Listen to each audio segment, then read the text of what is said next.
This is the hardest 1.19 escape room in Minecraft, and I'm racing against some of the smartest Minecraft YouTubers to see who can beat this escape room the fastest. Can I escape it?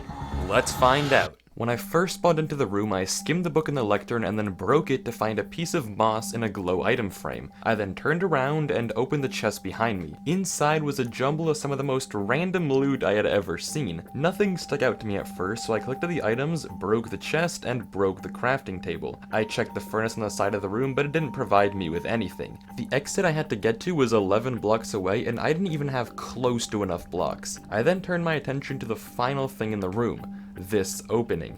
When I walked in, I immediately got blindness, so I quickly stepped out and noticed it faded away. For some reason, whenever I entered this area, I got permanent blindness until I got out. After searching across what I discovered to be a maze, I noticed a furnace with 2 jungle pressure plates. I couldn't think of any use for them, but a bit of exploring later, I found something else. A viewing lobby. Inside, there was a hopper with more suspicious stew, and moss, and a stone cutter. After breaking the sign, I tried to use F5 to spot anything outside the room, and out of the corner of my vision, I noticed a dripstone hanging under the map. Unsure of what to do though, I returned to the main room and labeled the block with the dripstone with my sign. I needed 11 blocks to get up to the exit, and I only had 6 and a campfire. Not close to enough. I began wandering to try to locate something that I may have missed, but found nothing. I was about to call it quits on room 1 when I remembered something crucial. This escape room was based on 1.19 mechanics, meaning that the answer was probably something to do with the new 1.19 and 1.19.1 updates, and then it clicked. One new feature of the dripstone was its ability to suck water out of mud, turning it into clay. At first, I didn't think I had any way to make mud, but after taking a look at my items, I realized my path block could be turned into dirt, and then right-clicked with my water bottle into mud.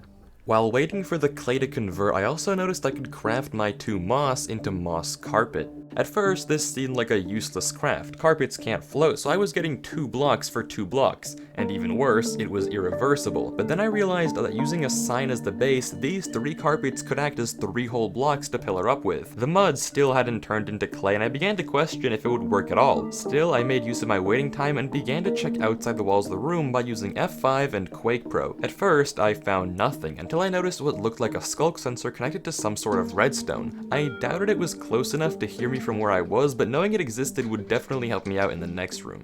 Finally, the mud turned into clay, and after all that time of waiting, I had a pretty good idea of what to do with it. Smelting the clay block itself would only give terracotta, but if I smelted each individual clay ball, I could make bricks. And with those bricks, make a brick block and stone cut it for 2 slabs. Now the only issue was fuel. Since the sign was warped, the only thing I could use as fuel were the 2 jungle pressure plates, or the chest, lectern, or crafting table. This was a difficult decision, but then I had the idea to test if I could smelt the clay on the campfire. However, this was a terrible mistake. Without thinking, I'd impulsively placed the campfire down, and if this wasn't the right move, I would lose right there. The clay couldn't be smelted, so I sucked it up and broke the campfire. To my surprise, it dropped soul soil. I had luckily made the right decision and turned half a block into a full block, but that still left the question of fuel. Since I didn't want to waste any of my precious blocks to pillar with, I decided to use the pressure plates since they were the least useful thing I had. Hopefully they would be enough. But they weren't. I still didn't want to waste any of my blocks, but with every second it seemed like I had to. I searched the maze again and broke the furnace, but found nothing. I had no clue what to do.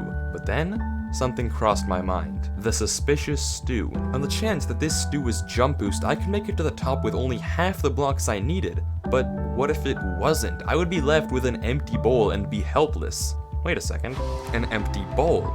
If I drank the stew, I could use the bowls as fuel without gambling on the potion effect. So I counted to see if I would have enough blocks to reach the exit, took my chances, and thankfully, it was just weakness. With the extra fuel source, I got my brick slabs, and using the furnace as the first block and the lectern as 2, pillared my way out of the room. In room 2, I noticed a glazed terracotta square to my left and a weird overhang with a honeycomb formation on the far right. Immediately, I went to test where I thought the skulk sensor was and activated it. It did nothing though. It was definitely there, but it didn't seem to have any sort of purpose. But then I noticed something else.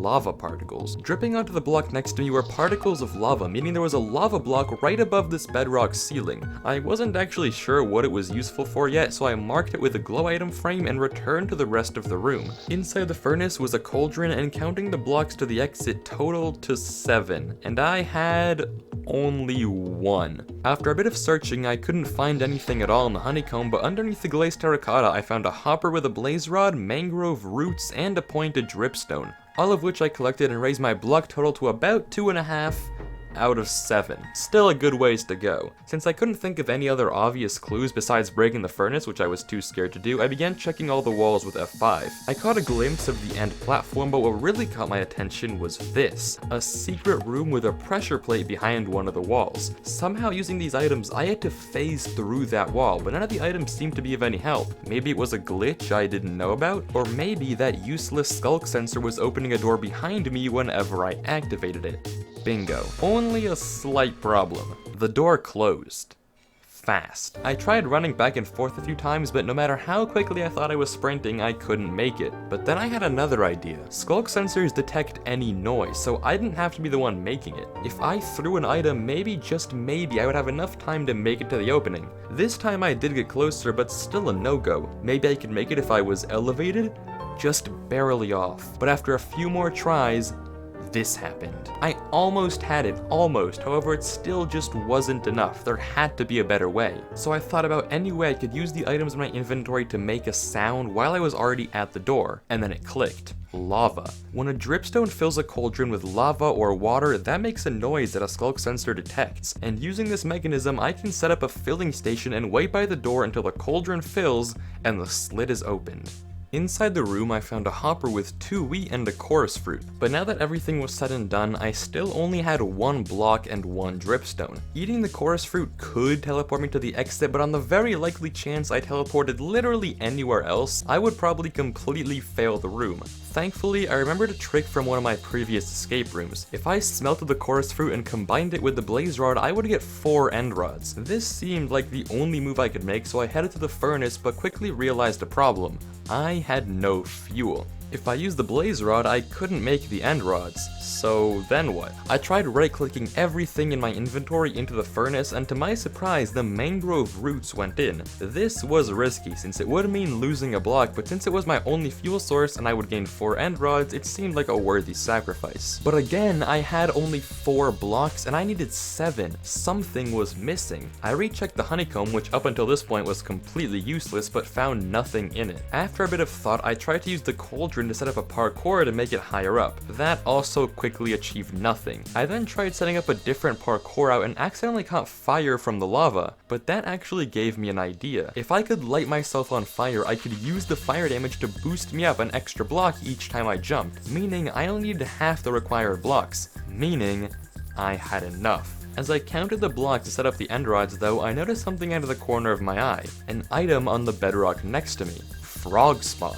in an invisible item frame. Now that the honeycomb mystery was solved, I spent an embarrassing amount of time fire jumping on the end rods, but finally, I made it up. But wait, cause we're about to do something probably never seen in Minecraft before. Whenever one of you subscribes with public subscriptions, this code will automatically find the average color of your profile picture, map it to a Minecraft block, and place it in the shape of a house. For instance, if I run it right now, my most recent subscriber was Jose, and their average profile picture color was this brown one up here, which checks out with their actual channel. And now the first block of the house is placed, so subscribe to claim your own unique block in the house and help make the weirdest looking house ever. When it's done in a couple of weeks, I'll be posting the final finished house on my Twitter, so go check it out. Inside room 3, there was a pig named Gerard, and wow, this armor is good. In the corner, there was a weird fixture of end portal frames with a path underneath covered in trapdoors, and above that, a hopper. Now for a player, going between the trapdoors would be impossible, but not for a pig. Using my carrot on a stick, I navigated the mini maze and got a trapdoor out of the hopper. I only needed 3 blocks to reach the exit, but a trapdoor and a dripstone wouldn't cut it. The trapdoor was interesting though, because if I placed it on a wall, all I would need is a power source and I could jump my way up. So I investigated the only thing left in the room,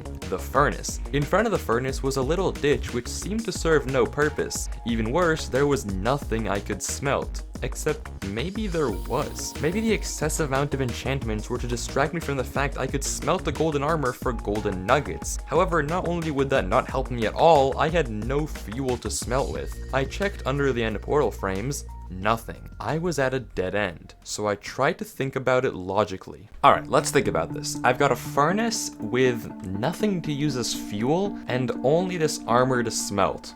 So, a useless furnace, essentially. I got a pig, and this puzzle also kind of rubs me the wrong way. I feel like it's too easy. It's kind of a gimme. Like, this was in the previous escape room. Something is wrong. I mean, the only thing that I can do, essentially, is break the furnace, but what if I have to make... I can't make anything, that's the problem. I can't... Can you smell frog spawn? Can frog spawn be fuel? It can't. Oh, there's something... Oh, there's totally something behind the furnace. Yeah, look at that, there's bedrock.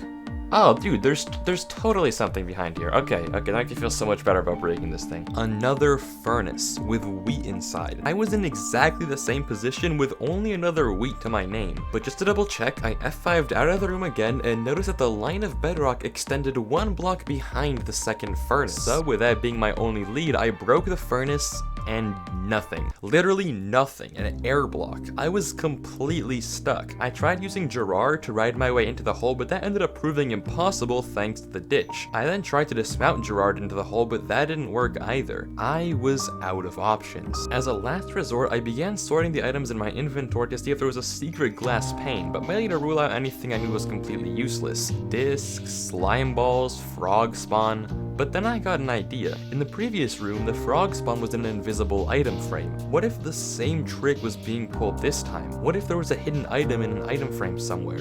And I knew just the place it would be, the air block. And after lowering my FOV, I saw it. A single blackstone button against the right wall, barely visible against the bedrock. Finally glad to have solved the puzzle, I eagerly punched the button out of the frame. But that was a terrible mistake. The button was in a position too far into the wall to collect. This was terrible. If I couldn't get it in 5 minutes, I would completely lose the escape room. Desperately, I tried to think of anything that could help me. I could use the iron trap door to try and push the button out, but not only does that not guarantee anything, I would lose the trap door. I could also place the trapdoor against the wall and ride Gerard in. Same problem though, I would lose the trapdoor. I scrambled my brain trying to think of anything that could help me. All the items I had seemed completely useless. I tried to think of ways I'd solved this dilemma in the past. Pushing blocks, fishing rods. Fishing rods. What if when I broke this carrot on a stick, it would turn into a fishing rod? It was my only hope. If it just broke, or worse, I couldn't break it in time, I would completely lose. I immediately hopped on Gerard and began spamming my right click button, until finally, I got it, and made my way out of the room. I tried to fish the button and dripstone, but to no avail, and after the end portal frame, I found a chute with a hopper and a sign telling me to deposit my fishing rod. But seriously, who do they think I am? If they think I'm not gonna spend 5 minutes breaking netherite just to keep a fishing rod, then they underestimate.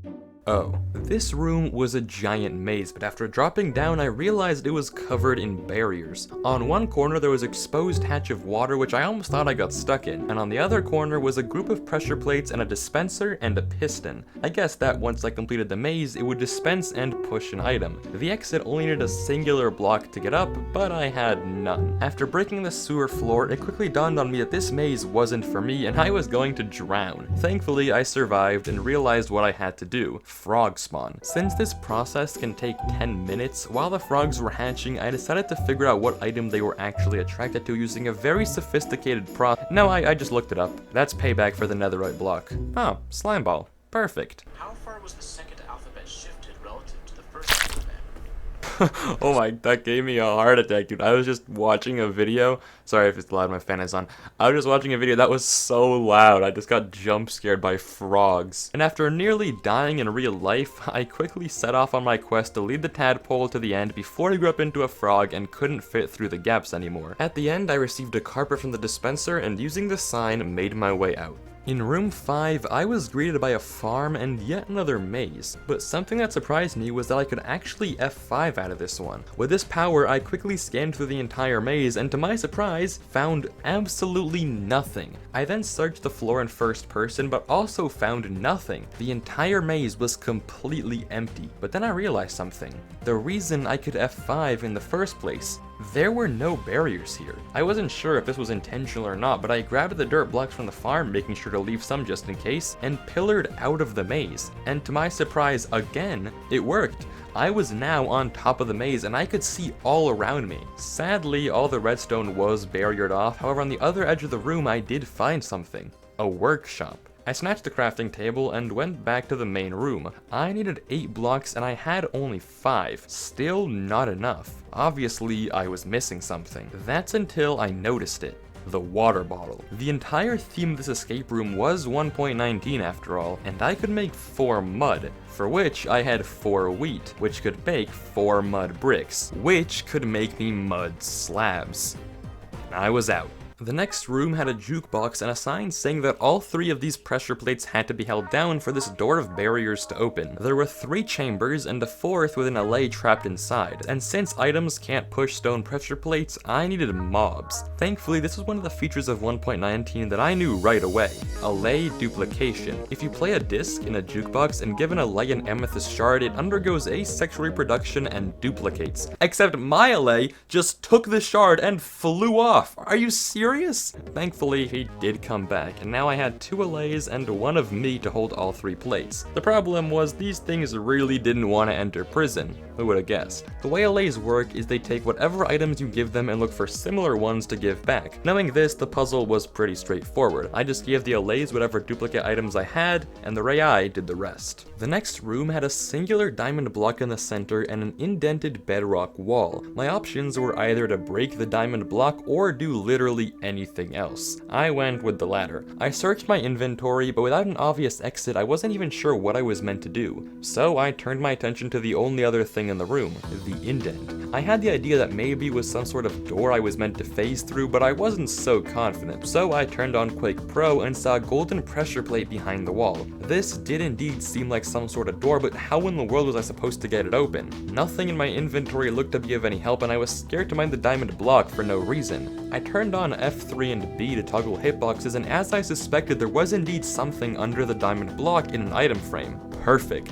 Never mind. I also decided to check underneath the jukebox and actually found something. A bee nest with honey level 5. I collected the honey in my bottle and then broke the bee nest to find nothing. I didn't think that it did anything at first, but I then discovered I had unlocked a new recipe, sugar. While I had never even known this recipe existed, it still didn't help me phase through the bedrock, so I didn't craft it. I was completely stuck again. Well, when all else fails, I pulled out old reliable F5 and Quake Pro. And thankfully, I actually spotted something outside one of the walls of the room. A skull catalyst connected to an observer connected to a command block. If I could somehow trigger that skull catalyst, hopefully I would either get a helpful item or it would open the door for me. But what in my inventory could trigger it? Skull catalysts respond to death, and there wasn't anything on me I could kill. I thought about maybe killing the allays, but considering they regenerate 2 hearts a second and fly around all the time, that didn't seem likely. I tried an item frame hoping that any entity would work, but to no avail. Other side didn't work either. But then I noticed something that might.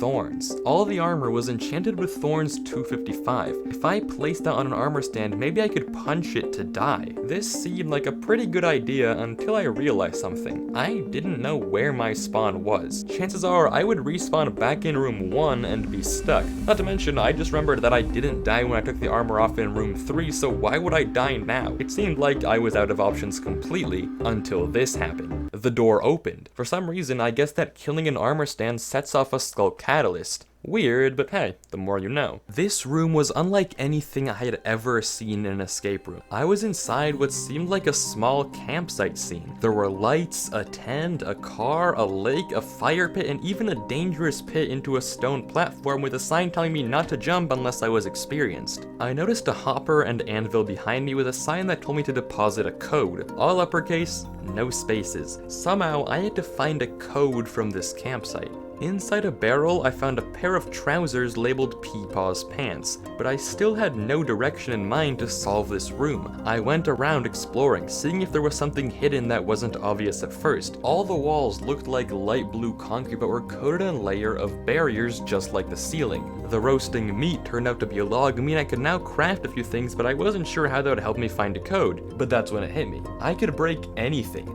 Literally everything in this room was a breakable block, except for the bedrock and and barriers, but I could still get a ton of stuff from all around me. While exploring, I noticed a chest inside the car. I was beginning to lose hope, so this was perfect. Inside was a helmet named Peepaw's Cap. In its lore section was a small story about a crate of rods lost in the lake. After digging a bit of packed ice, I found Peepaw's stash of absolutely kitted out rods, but that didn't get me any closer to finding a code. Or did it? I went to enter code Peepaw onto the paper, but then realized I didn't have any levels to do so. Somehow, I had to find a code and get XP along the way. That at least gave me a purpose. Finding a way to get XP in the first place. I considered the smoker, but for that I needed some sort of food item. But then I remembered the words of the sign. Don't jump unless you're experienced. Maybe that was more literal than I thought at first. I did have a few levels from smelting the clay in room 1, so maybe I was experienced enough for this fall, although the problem of my spawn points still remained. I had no idea where I would respawn if I died, so why not make a bed? It was a very risky play. If I could craft a bed, I would be able to guarantee my respawn point, but I'd also have to use a log in the process. Since I had no other lead, I decided to hesitantly craft a bed, except I had no wool. But don't worry, after a bit of looking, I found some on the tires of the car, so I stored all my items away, set my spawn, and jumped.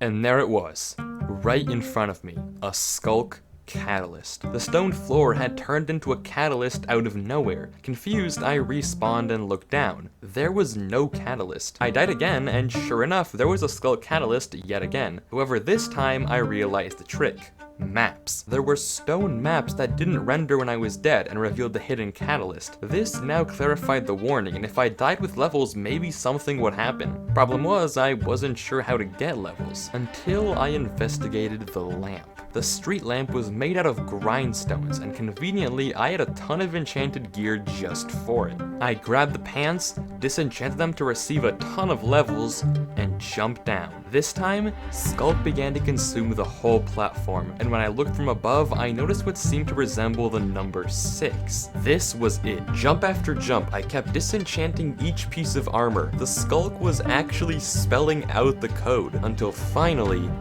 there it was. Wild 7622. And I had done it. I won.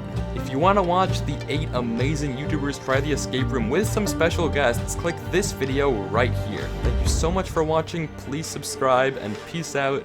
Have a good one. I'll see you next time.